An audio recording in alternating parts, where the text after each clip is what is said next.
Hello, readers by eyes and by ears. This is Mari Chan and welcome back to my channel. If you cannot tell, I am hype. The reason I am hype is because, well, it's still the 21st and I am still recording. So the previous recording you guys listened to of chapters like 139 through 142, this is all recorded in the same day because I just finished those chapters and I am ready to continue reading. So I'm starting these chapters and we're just going to see what happens before I leave for my trip tomorrow. I feel like I'm ravenous. This is how you know when you really like something because you just want to continue reading, right? Although I know I won't be able to read much longer because I can feel it. My voice will be going out soon. So I'll have to stop reading tonight. Probably after a chapter or two, and then I'll have to come back again tomorrow morning and read. I don't have to be at the airport until 3 p.m., so things are looking up. Anyway, that was a very, very long introduction that was totally unnecessary. Let's resume reading. Chapter 143, Sharing a Bed. On the outskirts of Datsa City, as the first rays of dawn pierced the clouds and the rosy glow of sunrise spilled over the earth, the opening battle came to an end. The ancient frontier city emerged from the morning mist. After soaking in a bloodbath all night, it looked like a massive and exhausted beast, lying on its side upon the sprawling earth. The torn-up tiles were its abraded flesh, the moat dyed red, like fresh blood flowing in gouts from its wounds. Piled up corpses, both the soldiers of the Liao army and the cultivators of Chonghua, heaped atop one another in disarray, were scattered beneath Datsa's city wall like ants. This was only the first battle. No one would come collect their brother's remains while the war still raged. Moshi and Goo Mahng had long since grown used to the sight, but it still left them bone-weary. "General Mo, are we withdrawing?" Our enemy reacted swiftly. They took heavy losses last night, but their secondary defense line adjusted their tactics to fight us to an impasse within an hour. Moshi shook his head. After the long march here and a nice hard battle, the cultivators of Chonghua are exhausted. Pressing the fight would only be to our disadvantage. Rest the troops, retreat and make camp, and we'll treat our injuries and recover. Yes, sir. On their commander's orders, the cultivators of Chonghua withdrew a safe distance from the city walls. They constructed barriers and dug trenches, preparing to recover their strength. Moshi made his way to the commander's tent. Several of his personal guards were bustling about the bed and desk, Goo Mahng among them. In order to make his disguise less conspicuous, Moshi had instructed all his attendants on this campaign to wear masks. The frontier wind buffeted the tent flaps. Moshi strode in and surveyed the busy cultivators. "There's no need for so many people to be straightening up in here. You may go." After a pause, he turned to Goo Mahng. "You stay behind. That'll be enough." The other personal guards filed out. When the flaps fell behind the last of them, Moshi stepped over to Goo Mahng's side and reached up to remove his mask. "Everyone is gone. You don't need to wear this in here." "You're not afraid of anyone seeing me?" Goo Mahng asked. "Not at all," Moshi replied. He turned to place the mask on the bedside table before stepping forward to fold Goo Mahng into his arms.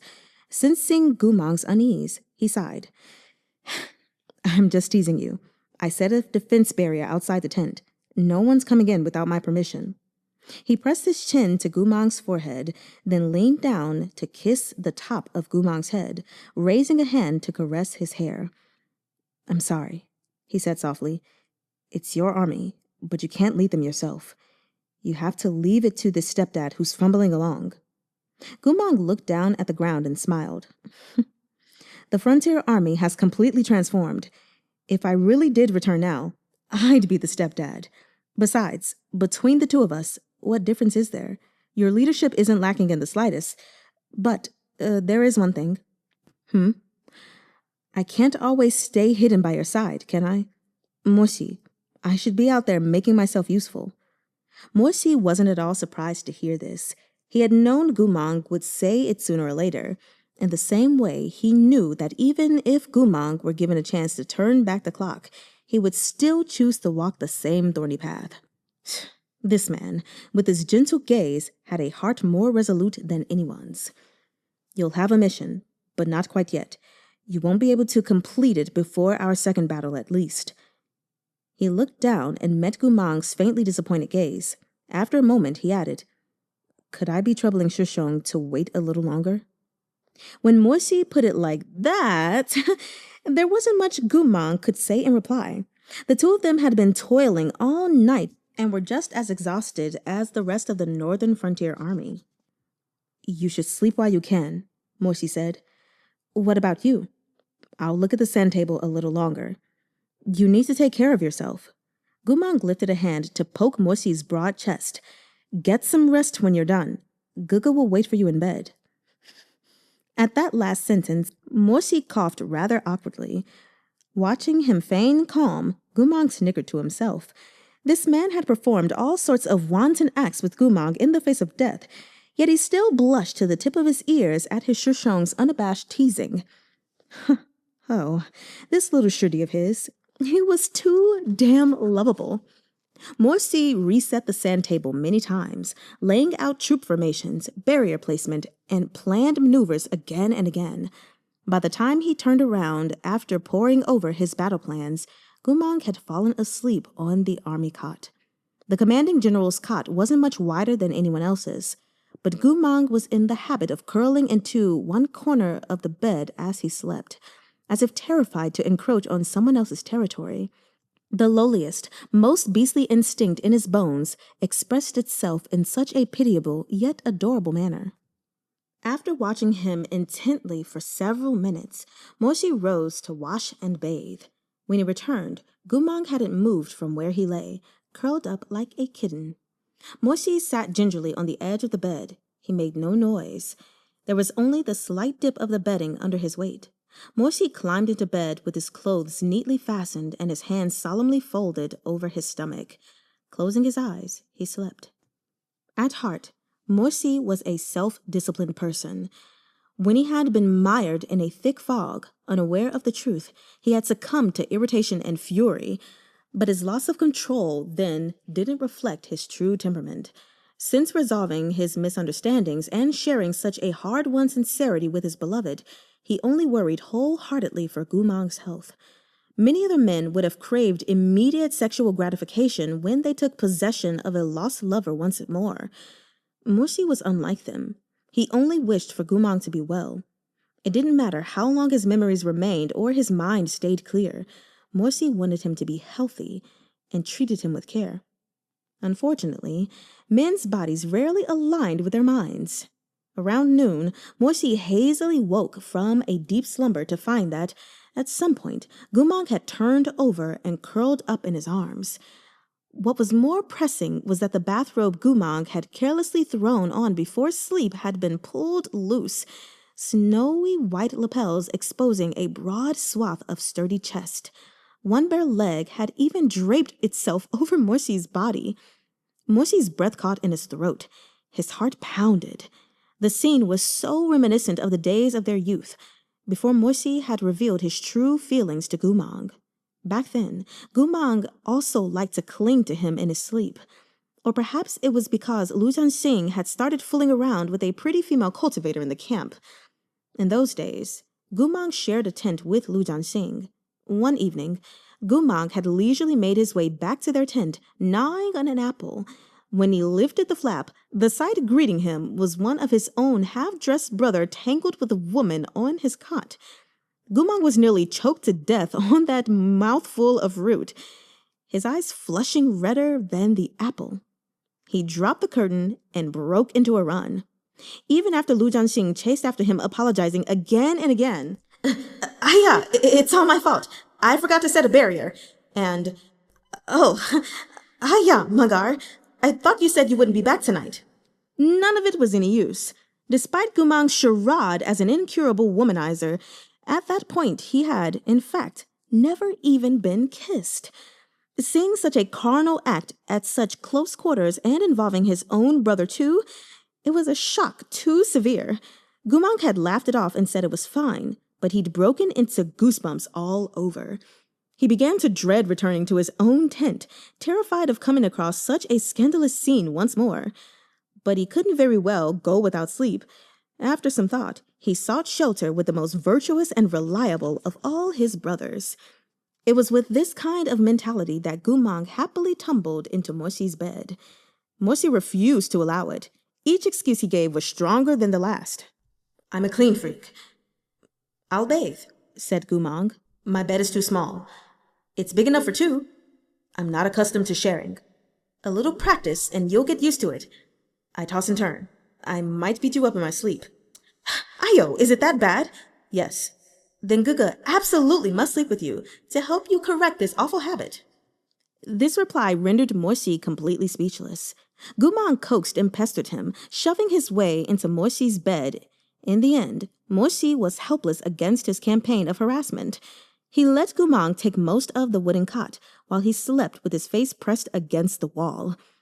When Goo Mahng saw Morsi preparing for bed with his clothes fastened and his hair neatly tied, orderly, aloof, and virtuous, he heaved a sigh of relief.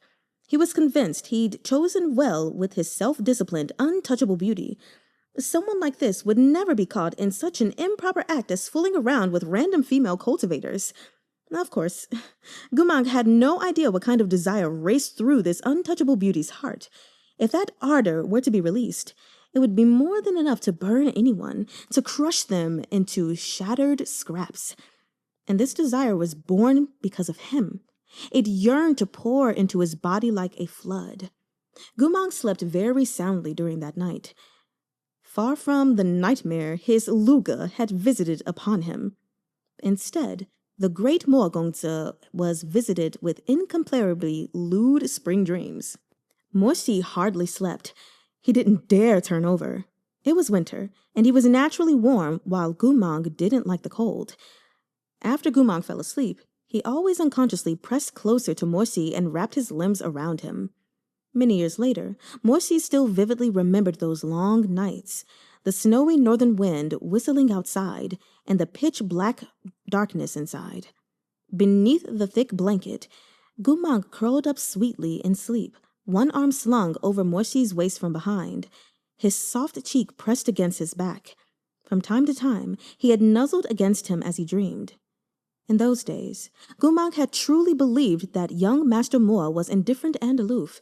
He never realized the kind of willpower this apparently dispassionate young man was exerting to suppress his wild hunger, his beastly desire to turn over, pin Goo Mahng to the bed, and devour him.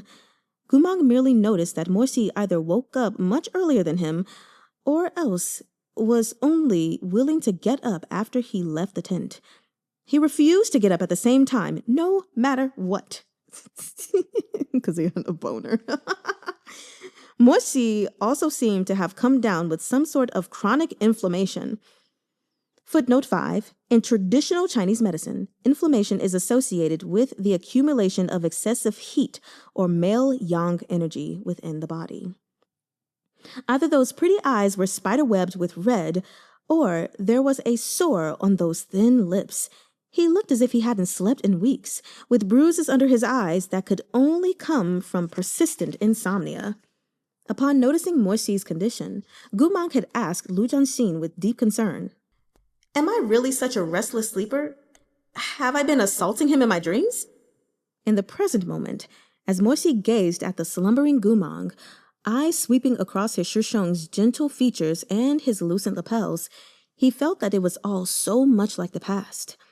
At his most idealistic, he imagined that in the future, he and his Gu Shishong could forever entrust their hearts to one another, entangling lives and bodies without end. At his most pessimistic, he'd imagined capturing the traitorous monster, locking him within his residence, and tormenting him to death. The only thing he hadn't imagined was that, after so long, when they had experienced so much, he would relearn the feeling of watching his Shishong lying by his side and being too afraid to carelessly touch him. Upon this bed, things seemed to have returned to when they were still young and untried. More than a decade of elapsed time, that ocean of bloody chaos seemed to be written off in one stroke. Morsi's heart burned. He looked at Goo Mahng with a gaze so tender and so fierce Neither the love he felt nor the desire that pricked him had lessened in the least. "General Moore!" A personal guard shout cut through the silence. "The canteen's prepared meals, and the brothers have already been sent out. You can go to the main tent to take your meal now." The cultivator had raised his voice to be heard in the tent. Before Morsi had a chance to shush him, Goo Mahng woke up. His blue eyes opened, and 10 years of time returned to their bodies in an instant. "It's noon," Morsi said softly, his voice slightly hoarse. "We can eat." "I'm sleepy." Goo Mahng blinked blearily, yawning and wriggling deeper into Morsi's arms. "Just a little longer." The bed was only so big. Morsi was caught off guard, but he didn't have anywhere to hide even if he wanted to. When Goo Mahng pressed close and felt that familiar hardness, Morsi froze in deep embarrassment. Chapter 144. Entangling like before. After a beat of silence, Morsi sat up. "You sleep. I'll go first." Goo Mahng pulled him lazily back down before he finished speaking. Goo Mahng's hair knot was loose, soft inky locks framing his pale face. He propped himself upon Morsi's sturdy chest, one hand around Morsi's wrist as he gazed at him through heavy-lidded blue eyes. Goo Mahng's mood was much better than it had been, possibly because he had finally returned to the battlefields he knew so well and could fight for his homeland under a new identity. "Oh, are you going to go out like this?" he teased, grinning with his canines peeking out. "Let go," Morsi replied. "Won't they see?" On the pillow, Morsi turned his face away, refusing to look at him. His elegant and handsome face flushed pink. "Shut up," he said quietly. Goo Mahng laughed, leaning over him. Morsi's lashes were so long they looked exactly like dandelion fluff when they fluttered. Goo Mahng wanted to blow on them. "Didn't you say you treat me kindly?" He grinned. "Look at you, being a meanie again." Morsi's eyes widened. It had been too long since he'd experienced his Shishong's shamelessness. Look how Goo Mahng had teased him first, then turned around to accuse Morsi of being mean. Outrageous! Watching those phoenix eyes framed by those dark lashes, Goo Mahng couldn't hold himself back. He dipped down and blew on them for real. Morsi instinctively closed his eyes and turned aside, exasperated. "Goo Mahng, could you not?" The words turned into a muted groan. While his eyes were shut, Goo Mahng had swung a leg over him to straddle his waist. As he leaned down to kiss Morsi on the cheek, he simultaneously wrapped his fingers around Morsi's burgeoning erection. Morsi's eyes flew wider still. Pupils dark, he stared at Goo Mahng with a mix of astonishment and unease. The jut of his throat bobbed as he warned at a low growl. "Don't mess around. Your injuries, they're pretty much healed," Goo Mahng replied. The Fey Wolf blood tempering wasn't for nothing. "Pretty much isn't good enough. If you relapse, Jiang Fu Li isn't here to help." Goo Mahng bent down, pressing their foreheads together. "If you keep repressing yourself like this and end up with some kind of personality disorder, Jiang Fu Li isn't here to help with that either." "Goo Mahng." Goo Mahng, of course, ignored him. It wasn't as if Morsi would kick him off the bed, but Morsi's gaze was distracted and anxious. Beyond that flicker of desire, his eyes were an ocean of worry. Goo Mahng sighed and straightened, gathering his hair into a loose bun. "Really, if you don't believe it, why don't I show you?" At this, he slid his white robe down over his shoulders. It wasn't the first time Morsi had seen Goo Mahng's bare torso since he returned to Chonghua. But the previous occasions had been accompanied by rage, shock, grief, and other intense emotions, or the light had been dimmed. He had never closely examined Goo Mahng's body. Old scars indeed made up the majority of the marks on Goo Mahng's physique. Though traces of his newer wounds remained, they were quickly disappearing. "I can't remember all the details, but the Fey wolf the Liao Kingdom infused into my blood was probably similar to the demon blood beast," Goo Mahng explained. "Don't the stories say the demon blood beast is an immortal monster? As long as it's unsealed, its flesh and soul will reassemble even centuries after its demise. It'll rise like the phoenix from the ashes. That's just a legend, Morsi replied. Right. No one knows if it's true, since no one's ever lived for centuries. As Goo Mahng spoke, he took hold of Morsi's hand. But the regenerative properties of the blood demon beast are real, and the Fey wolf the Liao kingdom made in its likeness possesses the same kind of ability. They tempered its blood into me, so... He brought Morsi's lightly calloused hand to his own cool skin. The scars from Sishu Terrace were still visible, but barely registered to the touch. I'm the same, Goo Mahng said softly. Beneath Morsi's fingertips was lean muscle. Goo Mahng took his hand, moving it to caress every inch of his body. Morsi couldn't name what he felt. Slight reassurance, or an even greater heartache. The wounds Goo Mahng had received were fast disappearing. It was true, but if his body retained few scars, perhaps the suffering Goo Mahng had endured was far deeper than the eye could see. But these old scars are staying, Goo Mahng said, like the ones from fighting with Murong Lian when I was younger, and a few others, he murmured, touching his shoulder. On his left shoulder was that petal-shaped mark. Whether it had been there from birth or was from some injury he sustained as a child, even Goo Mahng himself didn't know. Honestly, I've always thought these scars were pretty ugly. It would be nice if they would disappear, Goo Mahng said. Too bad the Fey wolf blood can only heal wounds from after the tempering. It doesn't affect ones from before. He rubbed at his arms and the sword scars on his chest. They're awful. In answer, Morsi pulled him down into his arms and captured those soft lips. Between tender kisses, he murmured, What are you thinking? However many scars you have, they're all beautiful. Goo Mahng's limbs went weak from those kisses.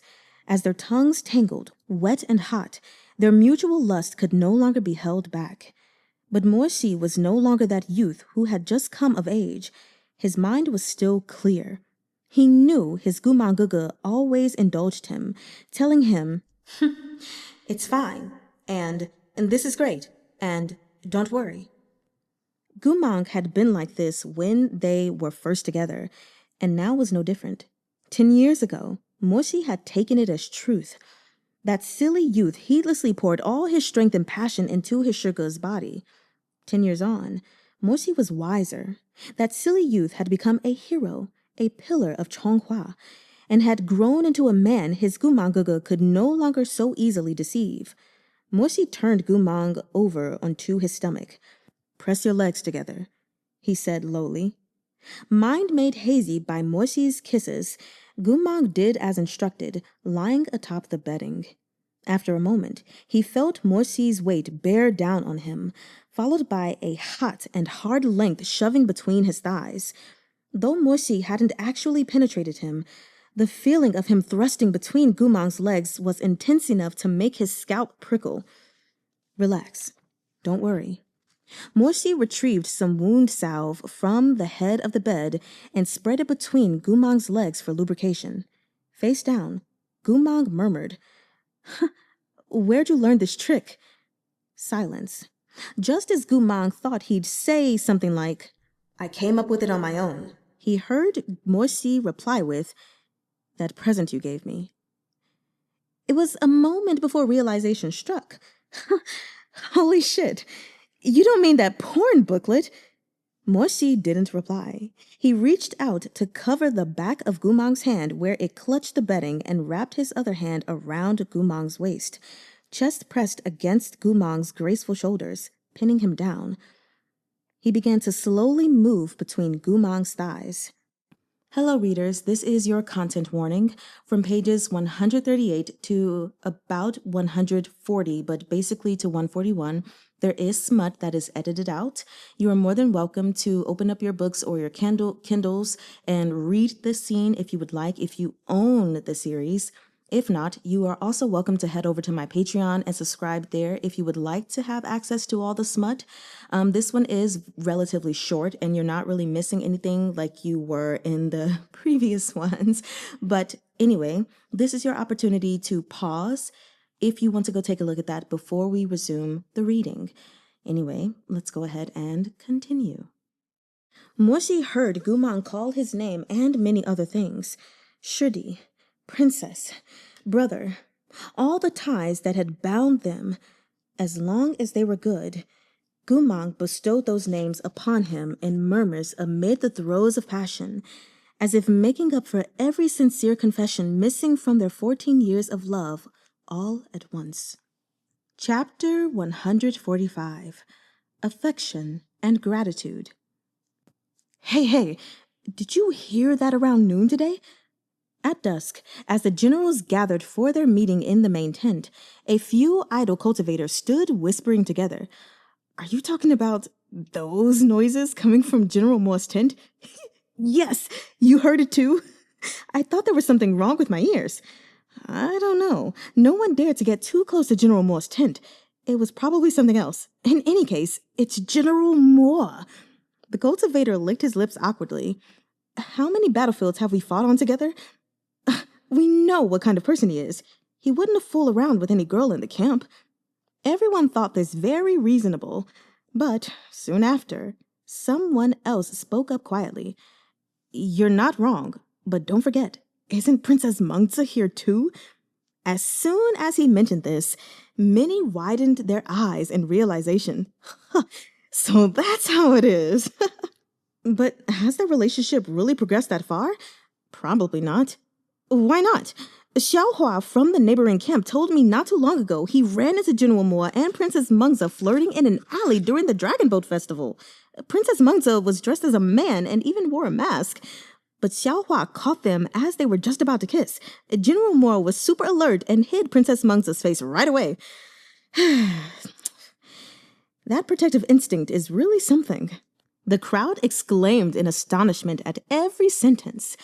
Almost all these noisy cultivators were now convinced Princess Mengzi had paid a visit to Morsi's tent at noon and had a roll in the sheets with him. Even by conservative estimates, they were making noise for at least a Shizun, right? Stepdad's really got it. Not a footnote, but in case anyone needs to know, a Shizun is 2 hours. But Princess is in such poor health. Is she okay? Some of these cultivators had so much time on their hands that they felt compelled to voice their deepest concerns. Does His Imperial Majesty know about this? Our stepdad's not doing this the right way. He hasn't even married her, yet he took her to bed. Awful. What if the princess gets with child? Within the main tent, Goo Mahng was sitting by the wall with his golden mask on. He let out a low sneeze. The generals were discussing strategies for the next battle, and a sizable crowd had gathered. As an unremarkable little attendant, Goo Mahng had found himself a similarly unremarkable corner. But when he looked up after sneezing, he saw Morsi standing with his arms crossed by the sand table, gazing at him from across the tent. Goo Mahng's face burned, and his heart felt warmer. The room was filled with people. Before the sand table, Murong Lian chewed on the mouthpiece of his pipe as he gave his insights, while Princess Mengzi, in gold-trimmed black with her hair tied in a golden ribbon, stood to the side and intently listened. The squadron leaders and troop commanders were likewise gathered around the sand table peering at the diagrams, along with the attendants each officer brought. Yet Morsi had specifically looked at him over the heads of so many just because of a sneeze. Under all those watching eyes, Goo Mahng suddenly felt timid. He wanted to gaze back at Morsi, but was terrified someone might notice. He had little chance to ponder it. Mengzi quickly refuted Murong Lian's strategy. Using only 2 squadrons, she broke through Murong Lian's line of attack.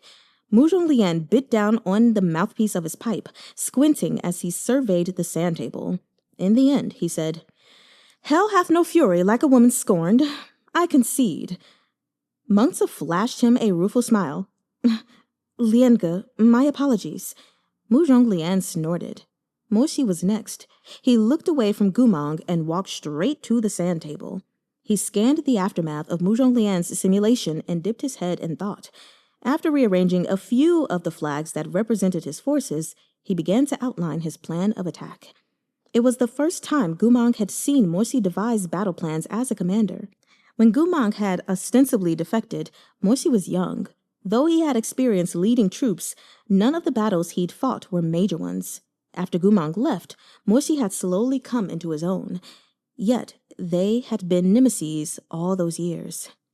On the left flank, the Scarlet-Plumed Battalion will set up healing barriers, leaving 200 healers to provide support where I've placed this blue flag. Lowering his long lashes, Morsi took the 2 blue flags Murong Lian had placed at the southern peak and moved them to the shores of the lake on the city's outskirts. 3,000 soldiers from the northern frontier would join these healers, using Xuan Wu formations and demon-repelling arrays. Goo Mahng leaned against the wall farthest from Morsi. Quietly, he watched this man become the focal point of the entire room, listened as he meticulously plotted the entire battle. Once it had been Goo Mahng who stood there. Morsi had taken his place to become the sturdy pillar of the northern frontier army. Nothing, Goo Mahng felt, could be better than this. It was just that he had a vague feeling lately that his memories were disappearing faster than ever. How much longer could he watch Morsi like this? Hey, you. Yes, you. Someone had barged into the tent and called out to Goo Mahng in a low voice. Goo Mahng was taken by surprise. You're looking for me? What is it? You're Shihujuan's personal attendant, aren't you? The escort official with the magical weapons and talismans from the capital has arrived. I'll trouble you to settle the delivery. Goo Mahng turned to glance back at Morsi. Due to the level of detail in his explanation and the inherent trickiness of the strategy, many of the onlookers had stepped closer to surround the sand table. From where Goo Mahng stood, he could no longer see his Morshardi's face clearly. He only glimpsed slivers of his profile through the gaps. Melancholy crept over him, yet there was some comfort in it too. He'd known for many years that things would turn out like this. Even when he'd watched Morsi sitting underneath the academy's trees, studiously reading his scroll, he'd known there'd come a day when Morsi would be the one at the center of the crowd. His dearest treasure was shining bright. It was a beautiful sight. Goo Mahng turned and stepped out of the tent to attend to the newcomer's request. The former commander of the northern frontier was now so insignificant that no one noticed him slipping quietly away. Morsi was so engrossed in his explanation that it was full dark by the time he finished, yet the crowd hadn't found it tedious to listen. In fact, his plan was ingenious. Many of them felt cold sweats soaking the backs of their robes as they witnessed his elaborately interlocked schemes. When he had finished going over the entire siege, a few of the squadron leaders let out heavy breaths. Whew, how terrifying. Stepdad really has guts. The war council was dismissed. Everyone made their way back to their tents, exchanging whispers with those walking alongside them. While Morsi had been speaking, he had been entirely focused on the task at hand. It was only after he finished talking and sat down that a belated wave of exhaustion washed over him. He brought a hand to his forehead, slowly kneading at his brow as his audience trickled out of the main tent. Even if they thought his plan was impeccable, and no one at the scene was capable of breaking his assault formation, Morsi still felt he could further minimize losses.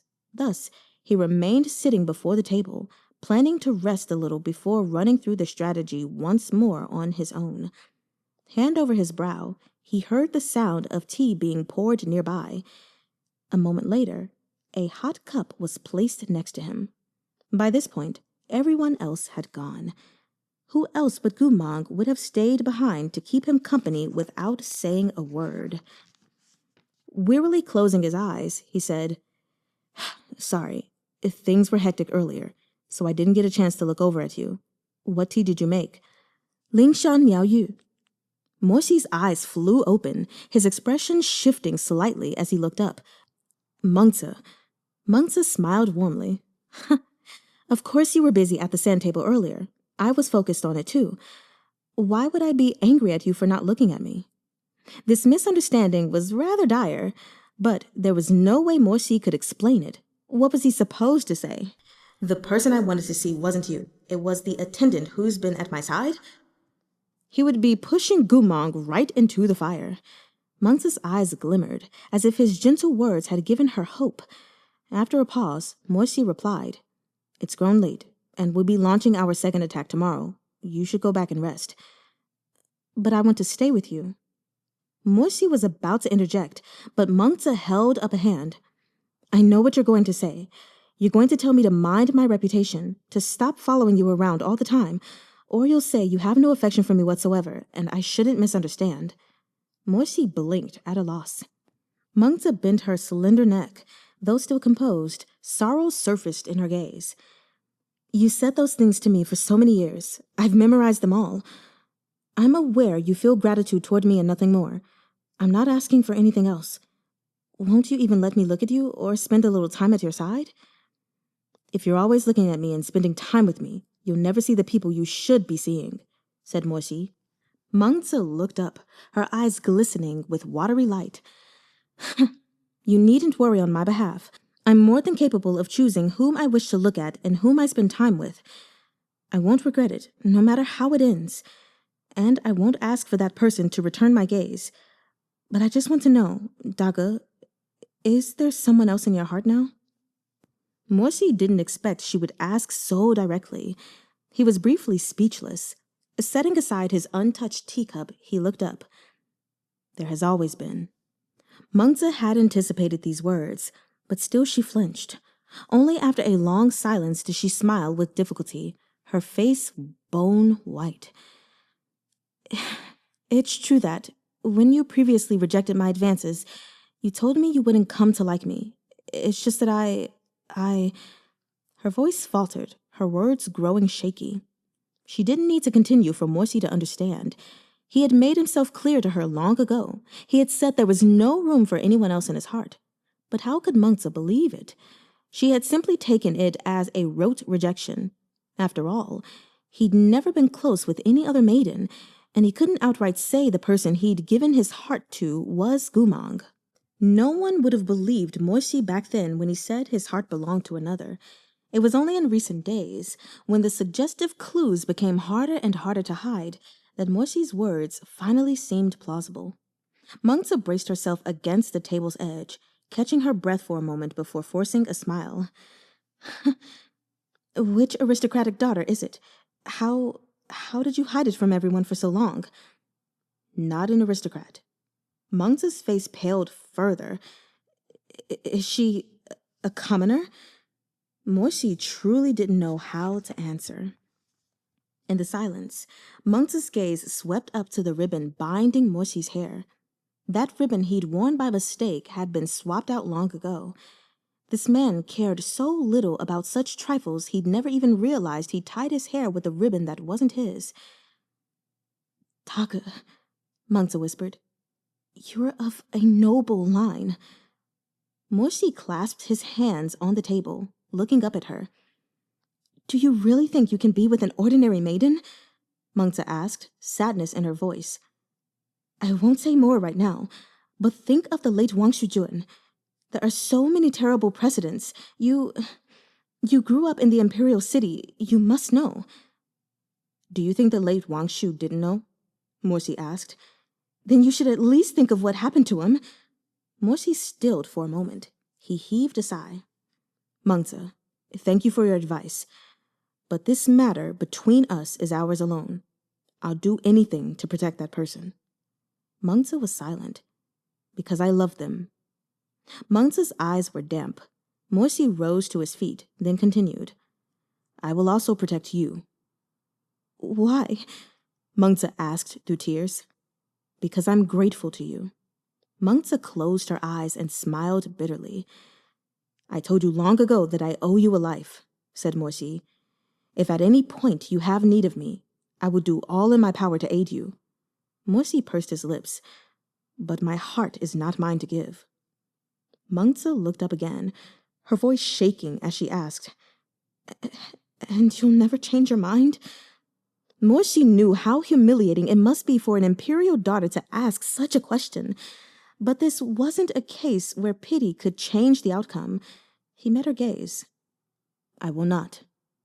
The silence stretched. In the stifling stillness, what fell from Mengzi's lips was a light and wretched laugh. She looked up and said thickly, All right. All right. She didn't keep pushing. Or perhaps she had already done and said all she could over the past few years. Oh, Modaka, I almost wished you lied a little. I wouldn't mind being deceived. But you won't even let me hold onto my dream. You really... She didn't know how to end this conversation that was, to her, a crushing defeat. She wanted to smile, to collect her dignity that had shattered upon the floor, but tears brimmed in her eyes. She opened them wide, trying her best to hold them back. Then she turned, slowly, almost staggeringly, and left the main tent. Chapter 146. Murong Lian's Strange Behavior. Datsu was a rainy city. By the time Goo Mahng was done checking over the rations at the barracks, the sky had begun to darken. Black clouds gathered on the horizon, pressing toward the city outskirts. Goo Mahng sent the cultivators who had brought the rations to rest, then ordered men to cover the sacks of grain with oilcloth. The wind was howling as the cultivators hurried to pin down the four corners of the oilcloth before the downpour. Goo Mahng heard someone shout, hurry up, it's raining. We'll have rice if you work quick and porridge if you don't. We're fighting the heavens for our dinner." Goo Mahng had often shouted these very same words when he led the Rou Bao army. He immediately looked up. As expected, he saw one of his old subordinates with his pant legs rolled up, standing atop the pile of rations and shouting orders.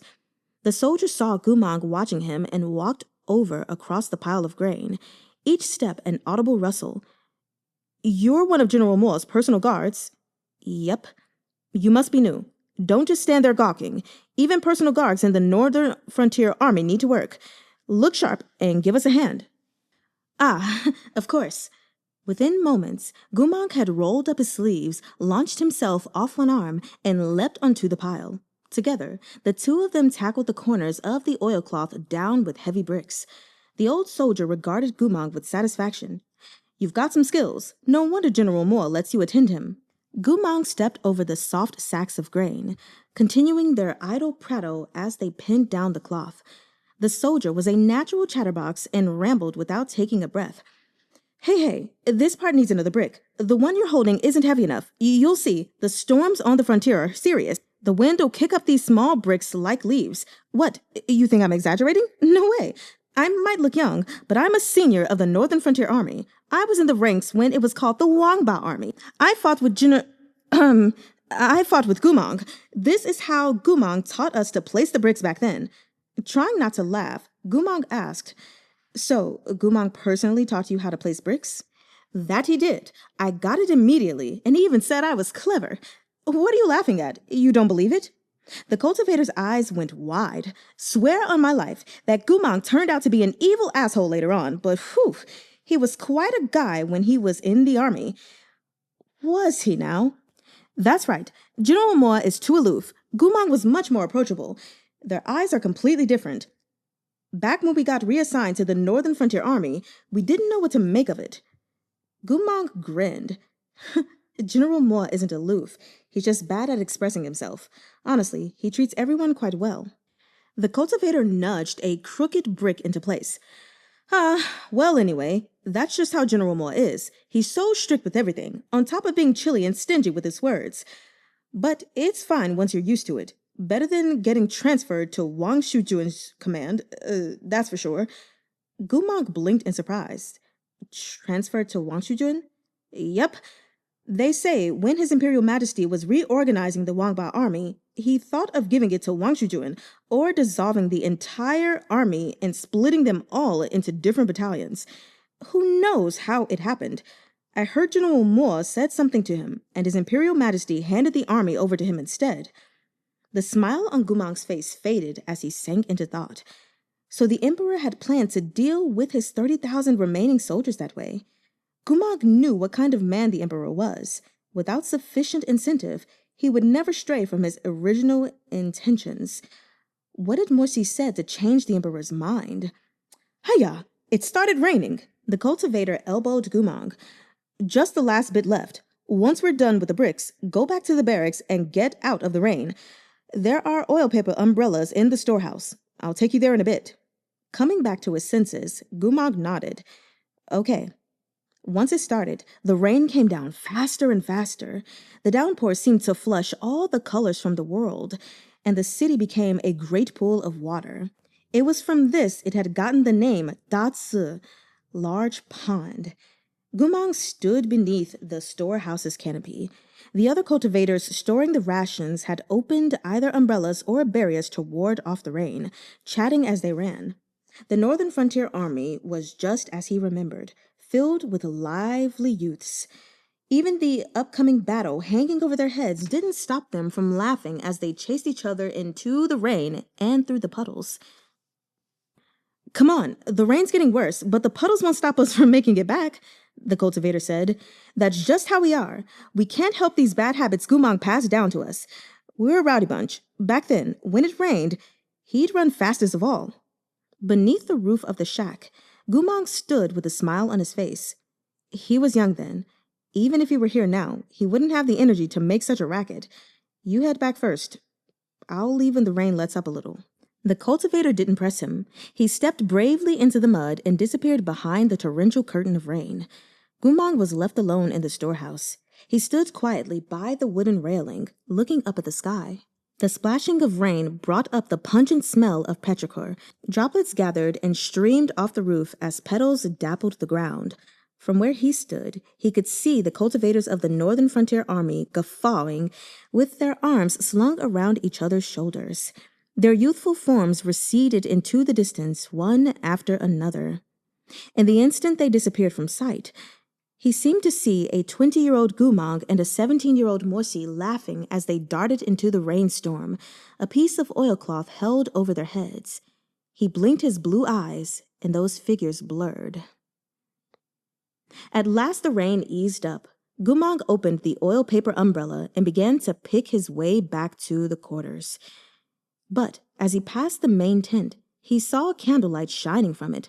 The warm yellow glow reflected in the puddles, where drumming raindrops turned it into a flickering glow. Goo Mahng stopped in his tracks. Is Morsi still in here this late? Morsi had a habit of running through his plans again by himself and presenting his strategy to others. But it was now full dark. He would have been able to run it not once, but 5 or 6 times by this point. How strange. Goo Mahng closed the umbrella and leaned it against the tent. Gently lifting the flap, he stepped inside. A figure indeed sat with his arms crossed before the sand table. But it wasn't Morsi. Goo Mahng was stunned. Murong Lian? Murong Lian was perched crookedly in a chair beside the sand table, holding a still smoking pipe. He narrowed his peach blossom eyes, taking lazy puffs as he stared at the terrain map. Perhaps the rain was too loud, or he was too focused. He hadn't heard Goo Mahng come in. He raised a hand to pick up a few of those little flags and move them around on the sand table.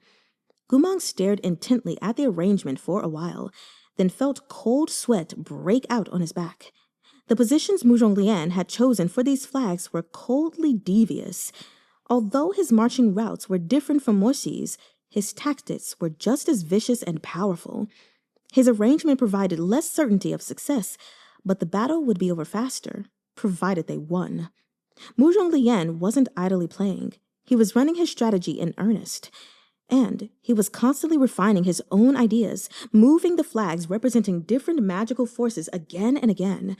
With each adjustment, Goo Mahng could see his reasoning clear as day. What was the point of the careless attack formation Murong Lian had put forth this afternoon? The one Murong Mengzi had broken with hardly any effort. A spate of violent coughing jolted Goo Mahng from his thoughts. Murong Lian lowered the pipe, knitting his brows as he struggled for breath. Gloomy eyes, he pressed a hand to his chest as if trying to hold something at bay. But in the end, flecks of bloody foam still stained his lips. Murong Lian wiped his mouth with a snowy handkerchief edged in gold, his expression grim. Rising, he stared for a moment at the sand table before lifting a sapphire-ringed hand to dislodge each meticulously placed flag, slowly destroying the entire plotted battle. When his pale fingers had flicked the last of the scattered flags to the side, He collapsed into the chair. His head was tilted back, eyes closed in exhaustion. Murong Lian's silhouette seemed vulnerable and lonely in the dimming candlelight. He folded his hands, unconsciously rubbing the face of that sapphire ring. After a long silence, Goo Mahng heard him murmur, "Ridiculous." A sigh. "Am I really not your equal? Am I really not your equal?" The words echoed in Goo Mahng's head the entire way back to his tent. He didn't understand. Murong Lian had a sound battle plan, and he hated losing. Why fool around with half-hearted tactics during the war council? Why wait until the dead of night, when everyone was gone, to smoke a pipe of ephemera, rearrange the forces, and act out a magnificent battle, alone in the misty and miserable rain? When Goo Mahng returned to the commander's tent, Morsi was in the process of sending a message to the emperor. Just as he let the messenger bird go, he caught sight of Goo Mahng coming in, and his expression softened. "Where have you been? You're back so late." He stroked Goo Mahng's hair. "Did you get wet?" "I went to check the rations they brought to the storehouse. I didn't get wet. I had an umbrella." Goo Mahng rubbed his nose and decided not to mention what he'd seen in the main tent. Morsi wrapped his arms around Goo Mahng, warming him in his embrace. "The canteen sent food. Will you eat before you rest?" Goo Mahng craned his neck to take a look. As expected, he saw some simple dishes arranged on the table. There was even a bamboo tube nearby, keeping the rice warm inside. "You didn't eat either?" "I was waiting for you." Goo Mahng opened his mouth. He wanted to reprimand Morsi. "You know your stomach is sensitive. Why did you wait? You could have just saved me something." But when he saw Morsi with his dark eyes so gentle, he swallowed those words back down. Sighing, he pinched Morsi's porcelain cheek, perhaps the only person in the world who could do so, and said helplessly, "Oh, you." It was only when he sat down at the table that he discovered all the dishes were ones the Rou Bao army cultivators liked but could never afford to eat. A plate of braised pork in savory sauce paired with steamed buns of white flour, a dish of crispy bamboo shoots and lotus root, and the warming bowl of egg drop soup. Rare delicacies they were not, but it would be no small expense to provide a serving of each for all ranks of the military. "You've really improved their fare," Goo Mahng said. "Back then, if I wanted them to have some meat, I'd have to grovel or rely on my charms to coax favors from the pretty widow running the village tavern." Morsi ladled soup into a bowl and handed it to him. "You've done enough for them. You needn't sell yourself to pretty widows anymore. If you want to sell your body, you can sell it to me." Biting his chopsticks, Goo Mahng smiled. The egg drop soup made in the barracks was cooked in one big pot, with shiny green onions stirred in. Morsi knew Goo Mahng despised them, so he'd already picked every one out. As he watched Goo Mahng slurp down hot soup to dispel the rain's chill, his gaze grew unendingly tender. If anyone else in the world saw such an expression on Morsi's face, it would send a shiver down their spine. Goo Mahng was the sole exception. He finished the soup, meeting Morsi's eyes as he looked up and very naturally broke into a grin. Morsi sighed, fishing out his pristine handkerchief and dabbing at the corner of Goo Mahng's mouth. "Why haven't you changed a bit? You never remember to wipe your mouth after drinking soup." "Hi-yo, young master, who is as fussy as you? I grew up eating dirt." The two of them chattered on as they ate. Halfway through the meal, Goo Mahng paused and thought for a moment, then made up his mind to speak up. "Oh yeah, Morsi, there's something I want to tell you." Chapter 147. Rumors, Part 1. "What is it?" Morsi asked. "I saw Murong Lian in the main tent just now. He was strategizing on the sand table." Morsi was eating soup with a porcelain spoon. Hearing this, his hand stilled. "Was he now?" And I got a look at the battle plan he set up. It was completely different from the one he presented earlier. His ideas were good, but it seemed he doesn't intend to make them known. He was just running it for himself." Morsi lowered his lashes and took another spoonful of soup, but he didn't bring it to his mouth. After a moment, he put the spoon down. Don't you find it strange? Goo Mahng asked. To be honest, I don't. Recently, I found Murong Lian's actions to be increasingly contradictory. How so? When Zhou He came to take you for black magic experiments, he tried to stop it. After he failed, he gave you that ring, saying it would make him aware of your condition. Then he came to the academy looking for me, just to tell me the news. For some reason, Goo Mahng's expression turned evasive upon hearing this. Morsi observed the shift but said nothing. Later on, he continued, I learned the first excuse he gave to stop Zhou He was that he had his own black magic experiments to run. How would there be such a coincidence? Besides, even if he did plan to conduct black magic experiments, and he just so happened to need a subject at the exact same time as Zhou He, why didn't he ask to use you as the test subject after you returned to Shih Manor? Silently, Goo Mahng lowered his head to sip his soup. Only after a few mouthfuls did he say, maybe he didn't want to provoke you on top of everything else? Then how do you explain the ring? When Murong Lian gave it to you, he said he could use it to track your condition. I didn't give it much thought at the time, but that doesn't make sense either. It was on His Imperial Majesty's orders that Zhou He took you for those trials. Unless Murong Lian planned to openly defy His Imperial Majesty, he wouldn't have been able to intervene no matter what state you were in. Goo Mahng hummed in assent. He kept his focus on his soup, even picking up his spoon to eat. Morsi knew Goo Mahng never liked to eat soup with a spoon, unless he was trying to avoid making eye contact with him. Goo Mahng might be able to keep his secrets before others. It was only in front of Morsi that the smallest habits exposed his feelings. To my mind, there are two possibilities as to why he gave you that ring. The first being that, if there were really a threat to your life, he would defy His Imperial Majesty and stop the experiments, even without my involvement. Goo Mahng swallowed a mouthful of soup, chuckling as he looked up. Come on, what are you thinking? He hates me. You saw how he treated me at Luome Pavilion. Why would he ever defy His Imperial Majesty for me? There's a second possibility, Morsi said. Murong Lian was lying. That ring didn't track your condition at all, but had some other purpose. Goo Mahng's eyes flickered. Oh. When he gave me the ring, I did have a strange feeling, but I can't describe what it was. My head hurt, and my heart was pounding. Could that ring be imbued with some spell? Hard to say. Morsi shook his head. I'm afraid only Murong Lian knows. After Zhou He took you away, Murong Lian came to the Cultivation Academy to look for me and left a message with Jiang Yeshui.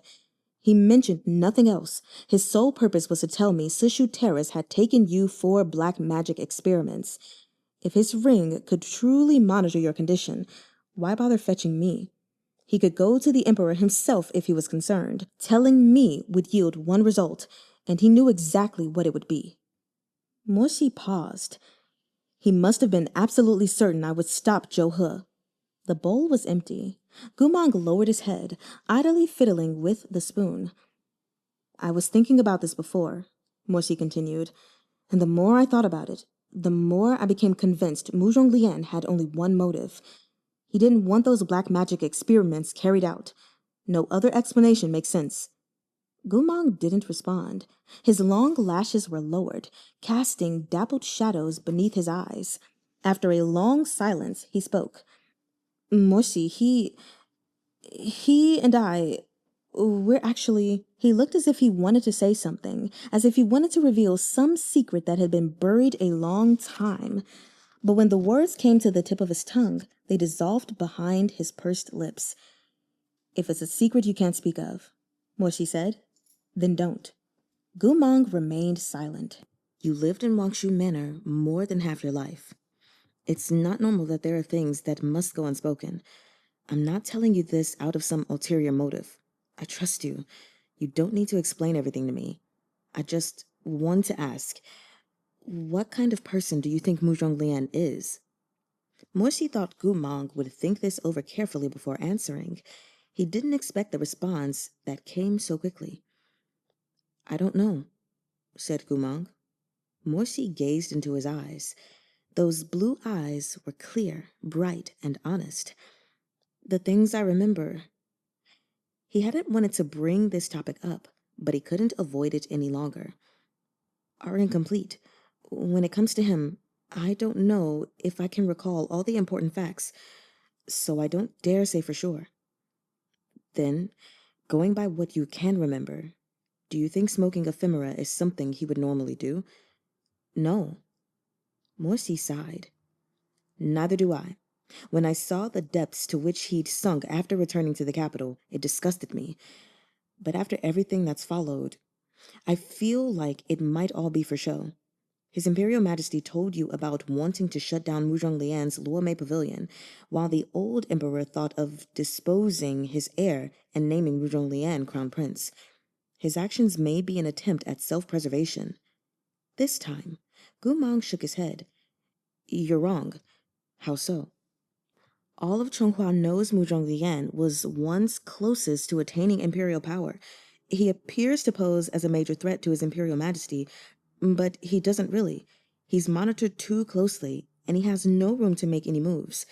And precisely because he has no room, his Imperial Majesty has no need to keep too tight a leash on him. Rather, to demonstrate his leniency, his Imperial Majesty indulges him more than anyone. Goo Mahng paused. Do you remember how he used to be, before he started smoking ephemera? Morsi sighed. Not much better. Spoiled, debauched, and aggressively competitive. Goo Mahng nodded. The last point is key. It's true, Murong Lian used to be extremely competitive. Was he not interested in self-preservation back then? Did he not worry about how his Imperial Majesty saw him? There were no major changes in the power structure of the court before he started smoking ephemera, so he couldn't be doing it to ease the Emperor's suspicions. There must be another reason. He puffed out his cheeks, then slowly exhaled. I'm just not sure what.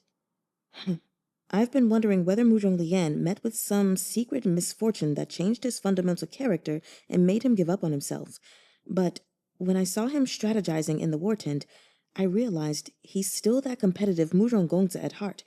He hasn't changed. Do you know what he said? What? He said, Am I really not your equal? Look, he's still holding a grudge and comparing himself to you. Morsi was struck momentarily speechless. A sudden clamor came from outside. They heard a flurry of footsteps, followed by several people shouting in quick succession.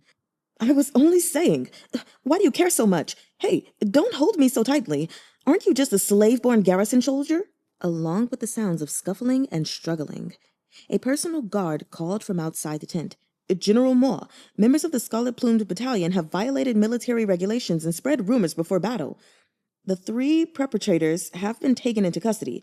We asked General Moore to determine their punishment. Someone from the secret-plumed battalion spreading rumors before battle? Morsi and Goo Mahng exchanged a glance. One moment, Morsi said. Only after Goo Mahng put on the golden mask did he allow the group to enter.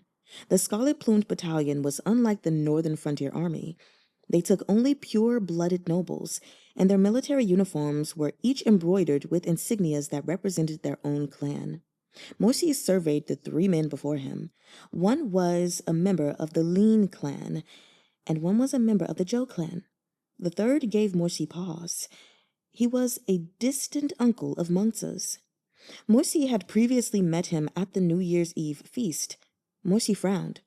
What's going on? The guard cupped his fist in a salute. Shizun, these 3 cultivators of the Scarlet-Plumed Battalion were inappropriately discussing the commander's private affairs in front of the troops. They were spreading rumors, telling everyone that I what? This guard revered Morsi. As he struggled to find the right words, the distant relative of the Murong clan raised his voice. What rumors was I spreading? Everyone knows General Moore and my niece are taken with each other. As the princess's uncle, I was only too happy to hear of them sharing a private moment. Is it against the law to offer my 2 cents? Ha! The guard spat in anger. Don't you know when to shut up? You're telling me to shut up? Someone like you, without a single drop of royal blood, dares to order me around? Do you know I'm a relation of His Imperial Majesty? Cross me, and I'll have your entire family run out of the capital. By this point, Morsi had some idea of what was going on. Cutting off the uncle's impassioned rant, he said, Sir, I'm afraid you're mistaken. Huh? The conversation Mengzi and I shared in the main war tent concerned public affairs. It was nothing private. You're a senior cultivator of the Scarlet-Plumed Battalion, sir. I'm sure you understand the meaning of discretion. Chonghua stands on the cusp of war with Liao. I will not pursue this matter at the moment, but I sincerely hope you will speak more prudently in the future and avoid another offense. The uncle did not appreciate this. His eyes widened like a bullfrog's, and he replied through gritted teeth. Very well. Shizun, it seems you're nothing but a two-faced liar. Commanding general or not, you're still my junior. You sleep with my niece, then turn around and criticize me like this? So disrespectful. See if I don't... I was about to call him Morjan. Morsi raised a hand to interrupt. When did I sleep with your niece? Chapter 148. Rumors, Part 2. You deny it? The uncle flushed with rage, jabbing a finger at Morsi's face. I see. Everyone says Shihajun is a righteous gentleman, but I think you're a beast in the guise of a man. After doing the deed, you act like you don't even know her? You even try to punish your woman's uncle. You ungrateful wretch. As he got into the swing of his tirade, the expressions of their audience shifted and diverged. The guard who revered Morsi was about to lose his mind with rage, while the other two rumor spreaders trembled with fear. Goo Mahn's expression was completely hidden under his mask, but judging from his posture, he seemed unruffled. As for Morsi, he sat on the chair within the commander's tent, hands folded over his knee. After leveling the uncle with a cool gaze, he said, I owe Mengzi a debt of gratitude, so on her behalf, I will call you Sir once more. Sir, I'm not sure where you heard such an absurd story, but I will tell you now, Mengzi is pure and unsullied. I have never dishonored her. Who are you trying to fool? Don't try that righteous saint act in front of me. Suppressing his rage, Morsi replied, I was alone with Mengzi in the main war tent, but no untoward act occurred whatsoever. If you don't believe me, go ask her yourself. Who said we're talking about the main tent? The uncle's bushy brows drew together in disdain. You want to grope my niece in the main war tent for all to see? Pervert! I was talking about noontime. You, in your own tent. Hiya, it's too shameful to say out loud. You know precisely what you did to Mengzi. Morsi and Goo Mahng both froze. The uncle became gleeful. Baring his teeth, he sneered. Am I right? Do you still deny it? Shihajun, within the Scarlet-Plumed Battalion, I've always heard your Northern Frontier Army is well-disciplined, never once stumbling over the temptation of womanly charms.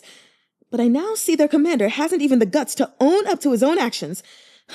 What a pity my silly niece is so blind. She has eyes for no one else and insists on favoring a beastly deviant like you. She even let you sully her. Holding up his age and rank as a shield, the old uncle's words grew more and more cutting. Morsi's expression darkened as his lips pressed together, not letting a single word slip past. Goo Mahng, however, couldn't bear to listen. Are you done? And who the hell are you? The uncle glanced at Goo Mahng, then made a great show of rolling his eyes. Oh, just a personal guard. One who dares lecture a relative of the imperial family. This is going to be quite the tale to tell. Another burst of malicious laughter issued from his mouth. He was still laughing when Morsi said, You're right. At noon, I did meet with someone in my tent. All eyes flew to Morsi in astonishment. After the initial shock, the uncle barked out a loud belly laugh. See? Wasn't I right all along? Little fireball, dallying with girls is no big deal. It's not like you violated some major martial law, as long as you... But Morsi cut him off. Attending official. The personal guard looked completely lost, expression complicated. He answered, Here. Record that I had a private tryst and indict me before His Imperial Majesty. Understood. Morsi wasn't done. He leaned back in the chair, his slender fingers interlocked as he spoke with deliberate emphasis. When you've finished, record that these 3 members of the Scarlet-Plumed Battalion spread rumors before battle, Each of them is to be indicted as well. That imperial uncle's eyes widened in outrage. Morshi, what are you doing? You admit it, yet you're still saying I've told lies? Where? Where do you get off? Morshi rose from his seat, looking down at him through eyes cool as glass. Because the person in my tent was not Princess Mengzi. If everyone was shocked when Morshi admitted to the tryst, these words shattered the atmosphere in the tent like a tightly strung bow that had finally snapped. Even Goo Mahng widened his blue eyes, staring at Morshi in shock, to say nothing of the others. Morshi stepped over to the uncle and reached out to grasp his pudgy face. I've endured you all for far too long, he said, voice low. For almost 10 years, since the day Mengzi saved me, you've made up lies and spread every kind of gossip. Today, you've finally done it directly to my face. Sir, if I may, is there a point to all this? You claim I have a relationship with Mengzi. You claim I've been intimate with Mengzi. Do you think I'll marry her if you say it often enough?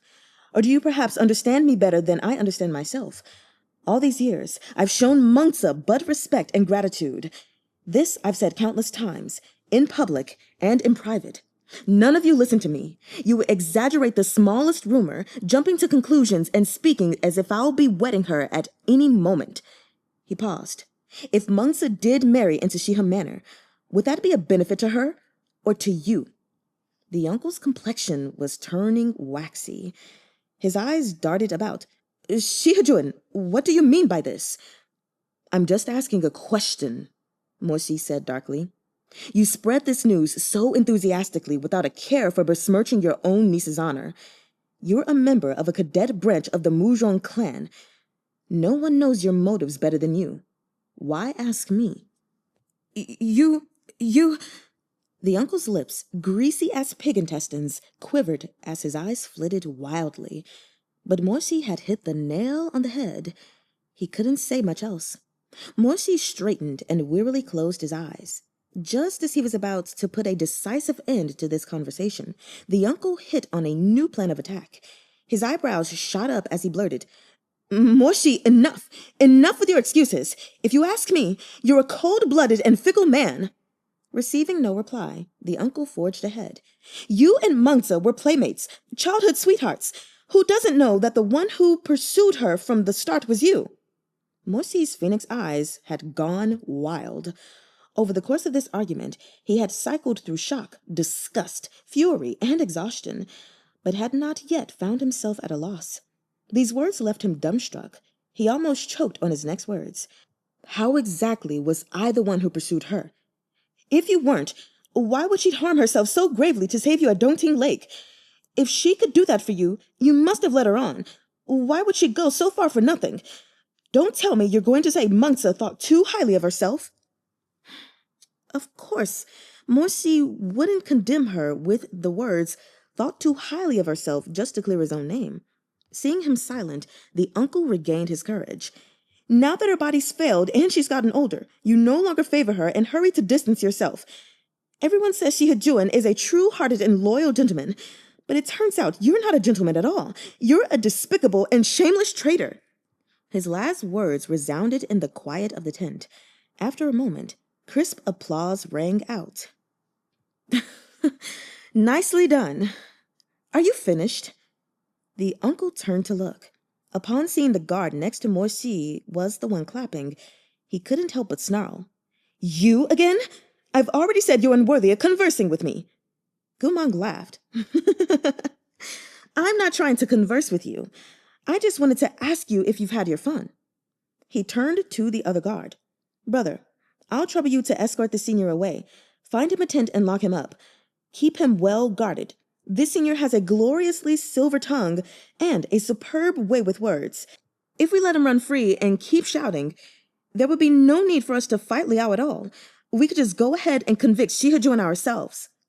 That guard was still trying to process the revelation that Shee-ha really had an affair with someone in his tent. He stuttered in reply. Then, General Mo, what do you... Before Morshi could answer, the uncle shouted, You more brat! Lock me up if you want. If you have the guts, go tell all of Chonghua you favor another woman. Forget the side branches of the Murong clan and our motives. Go see what the court of public opinion has to say about you. Little fireball, if you betray Mengzi, you're an immoral beast. As for whatever girl secretly hitched a ride on you, she's just a... He didn't have time to say what he was before Morsi's hand shot out and closed around his neck. Morsi was strong. Even if he hadn't intended to injure this man, in his rage, he choked him until he was close to fainting. Morsi lifted the uncle off his feet with one hand, staring into his reddened face. I just remembered something. Sir, your name is Murong Lian, right? Murong Lian was kicking his feet in midair, eyes rolling as he stared at Morsi from a face the color of pig's liver. When the late Wang Shu refused to marry Madame Zhao, many officials made remonstrations. The one who spoke most harshly and vehemently against him was a distant relative named Murong Lian. That was you, was it not? Morsi's black pupils flashed with icy light. He had reached the limits of his patience. Back then, you castigated the late Wang Shu, and now you do the same to me. Sir, you truly haven't changed in the slightest. You're awfully concerned with other people's marriages, but this junior is likely to disappoint you. Mengzi is like a sister to me. Even if all of Chonghua takes me for a shameless hypocrite, I will never take her as my wife. Murong Lian was about to pass out. His eyes rolled as he gasped for air. By now, the other two nobles of the scarlet-plumed battalion were trembling like chaff in the wind. Only when Murong Lian was on the verge of suffocation did Morsi's slender fingers release him. Panting, Murong Lian collapsed to the ground like so much mud, his hands clutching at his bright red neck. Sir, perhaps you had an advantage over the late Wang Shu, but today, I'll give you a warning. The late Wang Shu was the late Wang Shu. I am who I am. The events of 30 years ago will not repeat themselves here. Chonghua does not need another late Lord Wang Shu. Morsi paused. Nor does it need another Madame Zhao. You can save your breath. At last, he waved a weary hand, ordering the guards to escort away the rumor spreaders and dismissing the rest of the attendants. When everyone had filed out, Morsi lifted his fingers and began adding barriers to the tent. Goo Mahng looked at him with worry. Morsi, even if he was being difficult, there must have been other ways to get around it. Why did you admit you were with someone at noon? Morsi glanced at him. I didn't just admit it to him. I already told Mengzi. Told her what? That there has been someone in my heart for a long time. Goo Mahng fell silent. She never believed me when I said so before, but she's probably noticed some signs recently and realized I hadn't lied to her. Morsi said, Don't overthink it. I couldn't possibly hide it forever. We attack Datsa City tomorrow, and I still have scrolls to look over. You should get some rest. Goo Mahng took in the intense stubbornness in his defined features. His heart both fluttered and ached, and he couldn't help sighing. Why? Why go so far? Morsi set the final barrier, then turned to answer. Because I want to. Goo Mahng sighed again and said no more. He walked up to Morsi and raised gentle hands to cup his face. After a moment of silence, he pressed their foreheads together. Night fell, but Goo Mahng didn't feel like sleeping. Morsi looked over his scrolls, while Goo Mahng ate mung bean cake and read his compiled memory notes. After a while, he closed his book. Morsi looked up from his files, prodding at the lamp with a slim sliver poker. What is it? I forgot to ask earlier, Goo Mahng said. You mentioned the late Wang Shu and Madame Zhao to Murong Lian. What happened to them? Morsi's lashes fluttered. Madame Zhao is Murong Lian's mother. Do you remember her? Not clearly, Goo Mahng replied. I barely interacted with her in the first place. She wasn't much for small talk. When she was alive, she wasn't harsh on the servants, but she was very strict with Murong Lian. She was always refusing to let him do this or that. He had to do everything according to her wishes. Goo Mahng paused, then smiled awkwardly. But I remember she was very pretty. Madame Zhao's looks were indeed extraordinary, Morsi said. She was once considered one of Chonghua's great beauties. The late emperor betrothed her to the late Wangshu, Murong Lian's father, Murong Xuan. She was talented and pretty, and her familial status matched his own, but Murong Xuan had fallen for a low-born girl. He refused to marry Madame Zhao at all costs, and the situation became unpleasant. Goo Mahng scratched his head. He could recall some details about Madame Zhao and Murong Xuan's turbulent past, so he wasn't surprised. Then why did Murong Xuan marry her? He tentatively asked. The pressure, most likely, and a few other reasons. Morsi shook his head. It was a long time ago, and each rumor tells a different story. Why were you thinking about it now? Oh, because I've been thinking about someone, Goo Mahng said. One of the other slaves in Wangshu Manor. When I was little, she cared for me a lot. I've always wondered if she might be the maiden the late Wangshu fell in love with. It couldn't be her, said Morsi. Goo Mahng was surprised to hear him so certain. Why not? The maiden the late Wangshu loved was a commoner from Lian, not a slave. Lian? Oh, okay, maybe I'm thinking too much. Goo Mahng stuffed another piece of mung bean cake into his mouth, his bulging cheeks framed by the ink-dark hair that hung loose around his face. Ah, then if she wasn't a slave, why couldn't he marry her? The difference in their status was still too great, and that maiden was injured somehow and couldn't clearly remember her family background. I'm not sure of the details either. I've only heard the stories. Lian is Yue Juntian's fiefdom. All the commoners there fall under his jurisdiction, and Yue Juntian's relationship with the late Wangshu had never been good. One story claims that as soon as Yue Juntian heard the late Wangshu was in love with a Lian maiden, he brought his underlings to an audience with the emperor and claimed the maiden was a spy from the Liao kingdom. In the end, the late Wangshu and that madam were forced to part. Morsi set down his scroll. He had never been fond of this kind of gossip. He felt disgust when he heard it from others, and his expression grew embarrassed as it came from his own mouth. He paused. But there's another story that's more popular. According to that one, Yue Juntian didn't say the maiden was a spy from the Liao kingdom. Rather, he claimed he'd sent people to investigate her background and found she was a brothel girl. After he reported this to the emperor, naturally, that Lian maiden could never enter Wangshu Manor and become Madame Murong. His head was pounding now. He massaged his brow. That's the gist of it. There are other stories, but I've forgotten them. Most have something to do with Yue Juntian. Everyone says he was the one to ruin the marriage, because the lady was a commoner from his own lands and her background was unknown. He wasn't willing to take responsibility for anything that might come out about her and opposed the match. Watching Morsi's mounting exasperation as he recalled this ancient gossip, Goo Mahng couldn't help but shake his head in amusement and pity. He stepped behind Morsi to knead his shoulders, then leaned against his back. Okay, he said soothingly. If you really can't remember, you don't have to tell me anymore. Sorry. If you're interested, I can buy you a chronicle of these kinds of events. Nah, Goo Mahng cut in. There's no need. How could he send Morsi to fetch him a book like that? Those little book-selling stalls didn't deserve such a scare. The shopkeeper would probably think Shizun was there to shut him down. Sharing this kind of easy conversation, the two of them whiled the night away. Rumors about Morsi and Mengzi were spreading in whispers throughout the army, but tomorrow's battle still lay ahead. The Northern Frontier Army was more disciplined than the other two forces, so the gossip circulating within the Scarlet Plumes caused no major disruptions.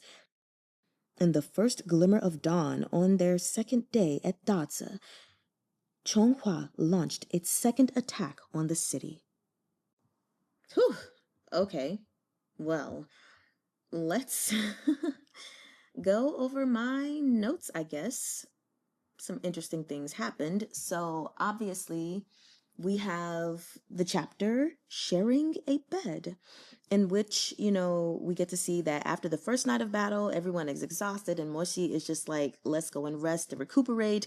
And we get him having these memories, because Goo Mahng is in his bed or whatever. And eventually Goo Mahng goes from being in that little corner like a little pup or a little kitten to sprawled out over him. And he has these beautiful memories from when they were young and just like the torment that he went through of having Goo Mahng sleep next to him. Which was super funny.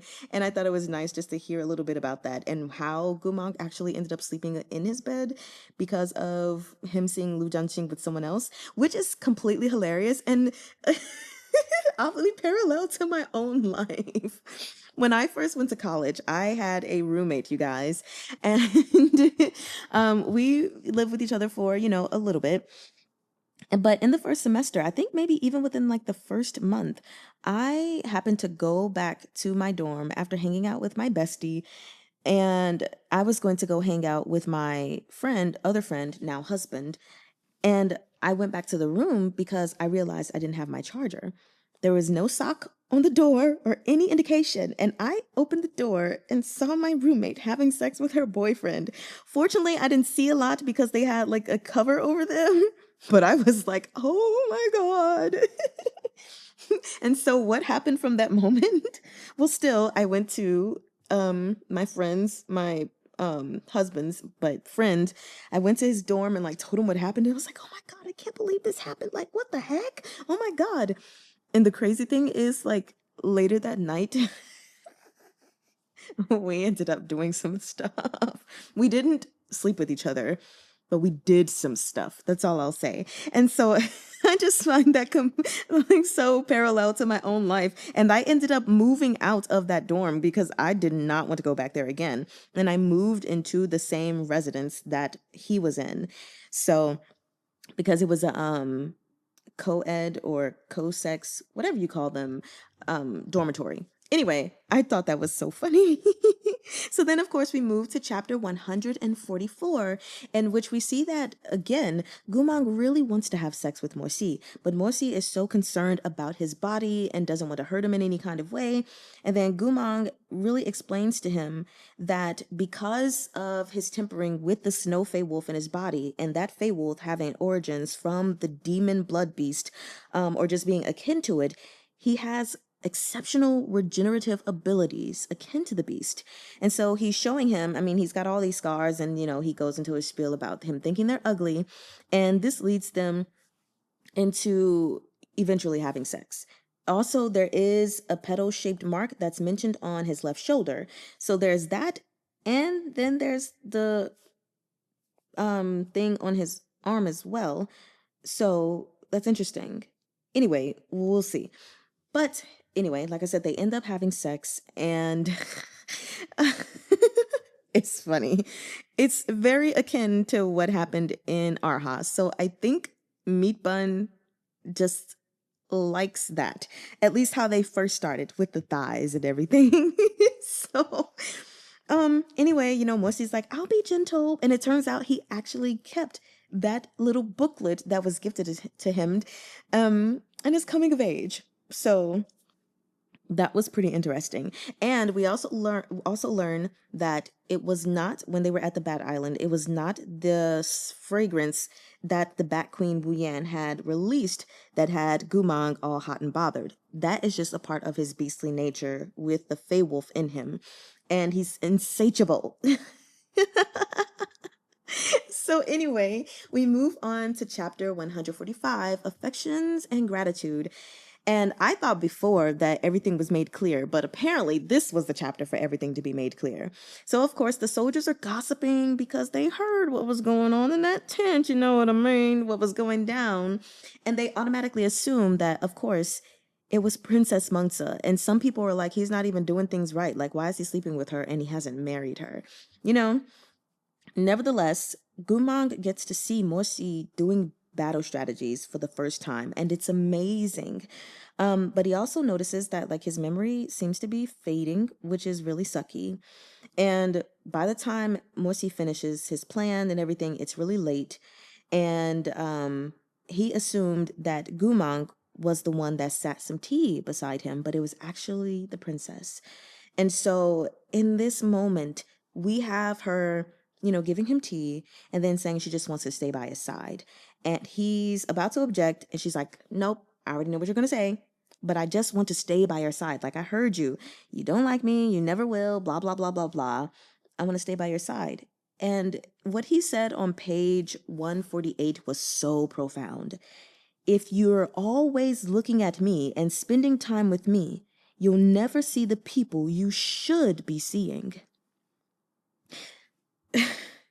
To me, I just thought that was so profound, because he was basically saying to her, if you don't, basically, if you decide you want to keep surrounding yourself with me, you'll never get over me. And you're missing out on the person that you should be with, or you're missing out on the person who sees you or will one day see you. You won't see them because you're too busy seeing me. And I thought that was great. But she, of course, retorted with, I see whoever I want to see, and I spend time with whoever I want to spend time with. And so she asks, like, do you have someone in your heart now? And he's like, it's always been the case. And so we do see that because of recent events, she started to get an inkling. But she implores, or she digs a little to see who the person is, finds out it's not an aristocrat, but a noble. And she's worried for him, like, what happened to Wang Shujun? It could happen to you. And he's like, I'm going to protect that person no matter what. And I'll also protect you. And I'll give you everything you need in your time of aid. But my heart, that's not for me to give. Like, that is just something that's taken, I suppose. But I'm glad that they had this moment, because clearly, because of his actions, as far as him never ever being with another woman, and because of the natural born assumption she made that since he was with no other woman, he must clearly want to be with her, she gave her own self a sense of false hope, just like all the other women. Now, the thing I will say is that even with this, she still was not like other women in other C-dramas and books like that. Like, she didn't continuously press him or anything. She just quietly held this hope.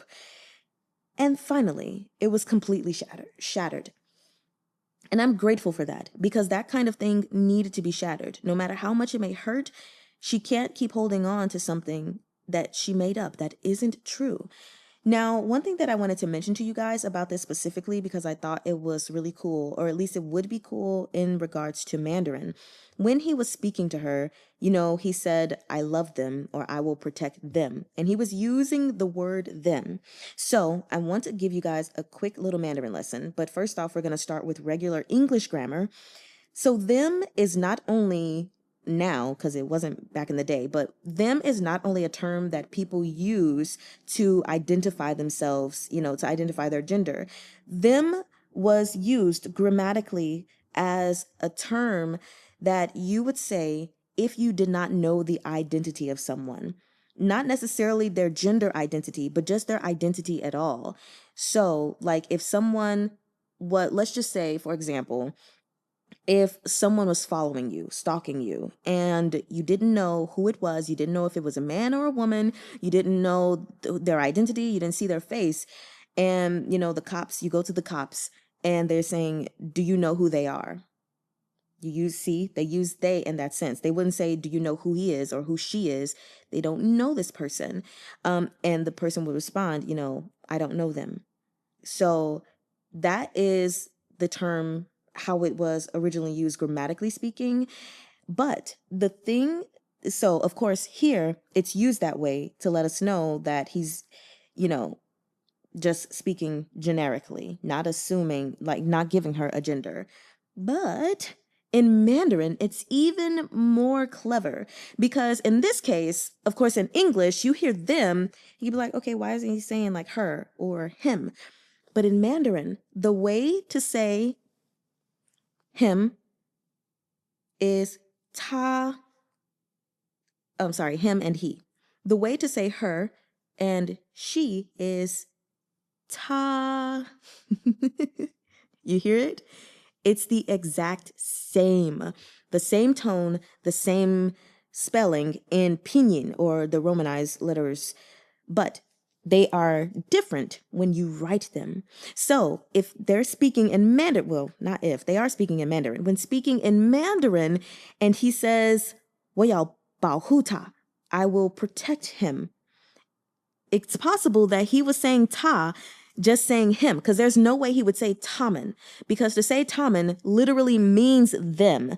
So there's no need to do to put the mun there. And there have been plenty of times in like different scenarios where a person deliberately used ta, knowing that the person wouldn't know if they were talking about him or her.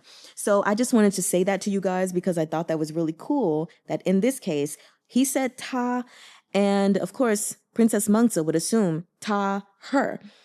But Morsi really meant it as him. I will protect him. So anyway, because no one would be able to tell when speaking. So now we move to chapter 146, where we have Murong Lian is in the tent and creating a battle strategy. And we see here that he is creating an amazing strategy, actually. It's vicious. The guarantee to win is not completely certain, but it's an amazing strategy.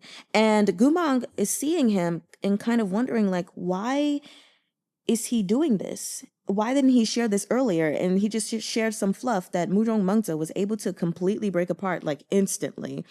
And it's weird. And so at first, of course, he doesn't tell Morsi, but eventually he does in the next chapter. And they're both talking about, you know, how Murong Lian has been strange, and especially Morsi, as he's thought about some things and thinking that Murong Lian has been acting very contradictory in his behavior. And so, of course, he theorizes that Murong Lian never wanted Goo Mahng to be used for black magic experimentation, and that there was something about that ring.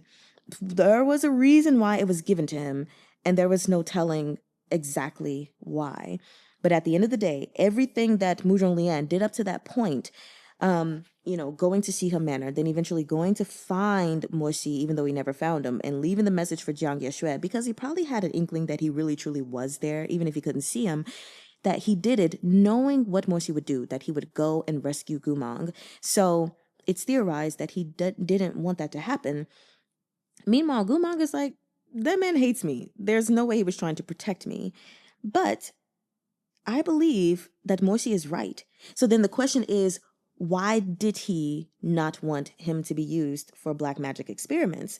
And, you know, Morsi also thinks that if his life was in danger, that Murong Lian would defy the imperial edict and go rescue him himself. But, you know, so yes, there is this question.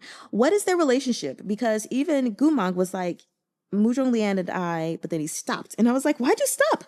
What's the secret? I want to know. But he stopped. So it is what it is.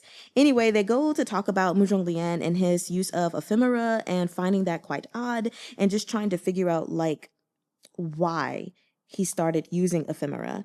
And it's very interesting. They never really truly got to like a consensus or a conclusion, on that.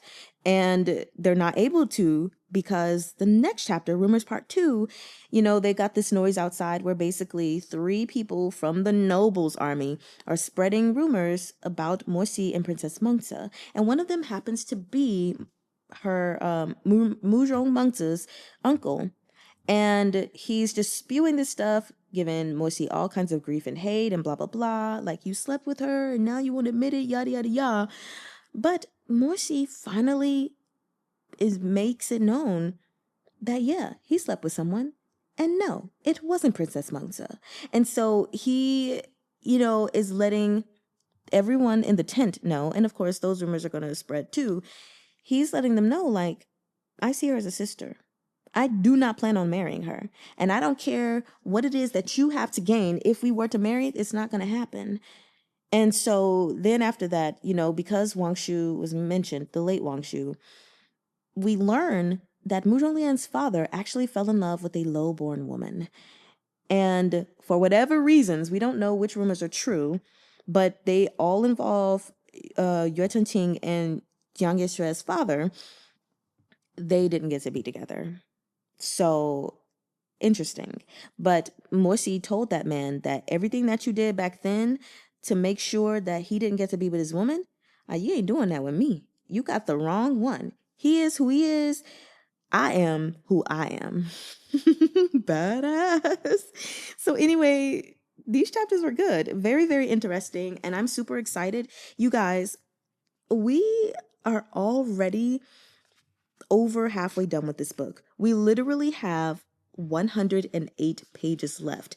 And I was going to read one more chapter just so we could have like 98 pages left, but looking at the chapter name, I feel like it's worth it. I just felt like this was a good ending point. The next chapter is called The Vision of Chuntang. So this man is coming back. I know this man ain't dead. He's coming back anyway, or something. Maybe he's dead. Maybe I don't think he's dead. So anyway, I hope you all have enjoyed these chapters. It is now Monday morning for me, and I just finished literally the rest of Rumors and Rumors Part 2, if you could tell like the difference in my voice, my morning voice when I first started reading again.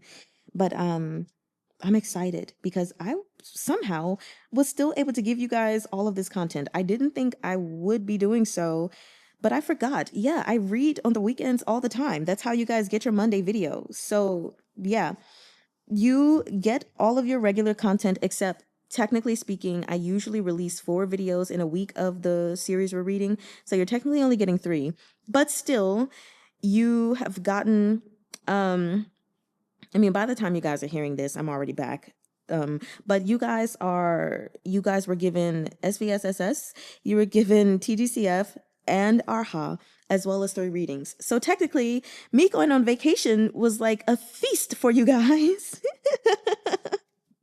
Anyway, I hope you all have a beautiful day, beautiful night, and wa'aynimen, te amo. I love you guys. J'adore. Ich liebe dich. Sarang he. Goodbye.